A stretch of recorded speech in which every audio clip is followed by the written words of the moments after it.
सच्चाई का पता लग सके। तेरे पास कोई सिद्ध शक्ति नहीं है। तू और तेरा गुरु दुनिया को गुमराह कर रहे हो। आज तुम्हारी पोल खुलेगी। अगर शक्ति है तो आओ बराबर में, यही चर्चा करेंगे, नहीं तो हार स्वीकार कर लो।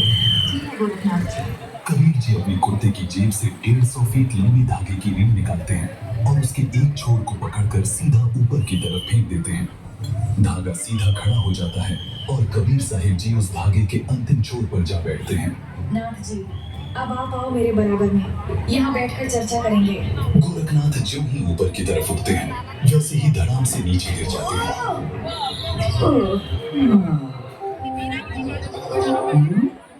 हे कबीर जी, कृपया नीचे आ जाइए और अपने दास पर दया करके अपना परिचय दीजिए। आप कौन शक्ति है और किस लोक से आए हैं? हे गोरखनाथ जी, मैं तो आपका स्थान से दूर से आया हूँ। मैं तो स्वयं शक्ति से बादल बनाकर काशी में एक लहर पार तालाब में कमल के फूल पर प्रकट हुआ, जहाँ से योगी मानव जो है धर्मगति मुझे अपने घर ले आए। मेरे कोई माता पिता नहीं है, न ही मेरी कोई पत्नी है, और जो उस परमात्मा का वास्तविक नाम है वो कहीं नाम नहीं है। आप हर ज्योति स्वरूप, जिसे आप अलग निरंजन कहते हो, वो ब्रह्म ही मेरा ही काम करता है। मैं सतनाम का जाप करने वाला सतनाम नहीं है। मेरा पूरा स्थान स्वरूप है, जब सतनाम के जाप के आधार से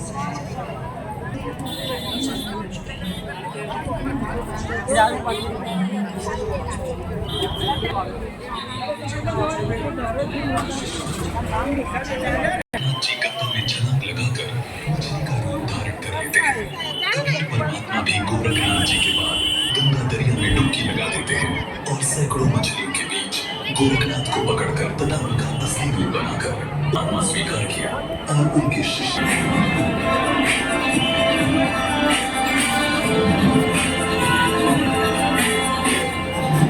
पिता परमात्मा पूर्ण ब्रह्म सारी सृष्टि के रचनहार कुल के मालिक बंदी छोड़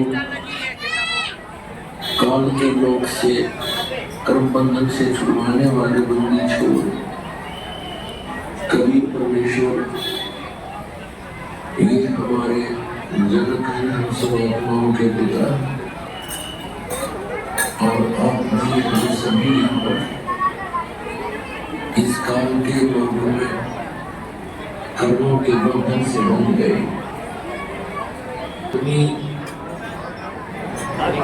भूल के कारण गलती के कारण यहाँ से कल आपका क्या हुआ, एक सेकंड के बाद आपके साथ क्या होगा, इसी मामले में हम चिंतित नहीं होते। इसका कारण क्या है?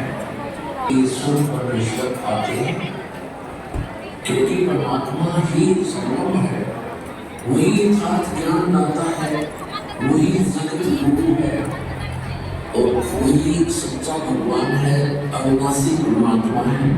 वही हमारा सच्चा साथी है, वही हमारा पिता है, वही हमारा बंधु है और वही हमारा माता और पिता है।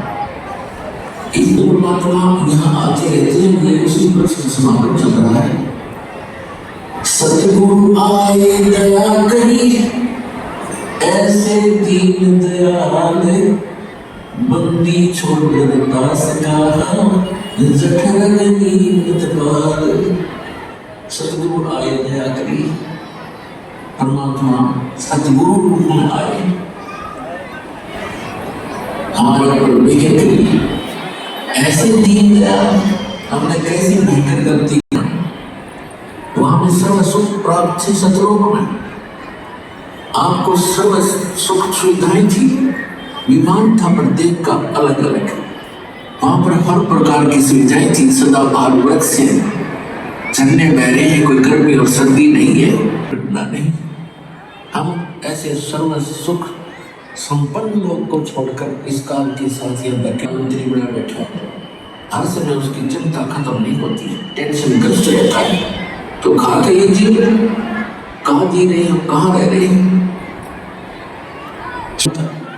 तो समर्थ आकर के हमें काल के जाल से छुड़वा कर सतलोक ले जाते हैं, अमर लोक ले जाते हैं। इस तुरंत में जहाँ आपकी कभी मृत्यु नहीं होगी, और पुण्यात्माओं आप तक ही तत्व ज्ञान पहुंचाने के लिए उस परमेश्वर ने चढ़ा। और शेष बचे भी ये सोचते हैं कि हम ठीक है। यदि आप रोग रहित हैं, कल मृत्यु होगी फिर गधे बन जाओगे, तो क्या खाली ठीक हो? इसलिए परमात्मा याद दिलाते हैं एक कुएं के अंदर जैसे 1 2 3 टोटल महान लोग के बाद देखो उस कुएं का जल चाहे 1000 व्यक्ति पी ले और पीने क्योंकि सबको वो नशा हो चुका है। जैसे किसी के पास बढ़िया मकान कोठी हो जाती है, कार हो जाती है, उसको नशा है वो और थोड़ा नहीं समझता। आप उस जोर में यहाँ जो कार्य व्यवस्था करनी 36 में भी सरसों होगा, आपकी जो मजबूत होगी, आपका ऐसा ही परिवार बना सकते। ज्ञान था नहीं, उनका स्वभाव नहीं था, क्योंकि उनकी साधना गलत थी, उनका ज्ञान गलत था।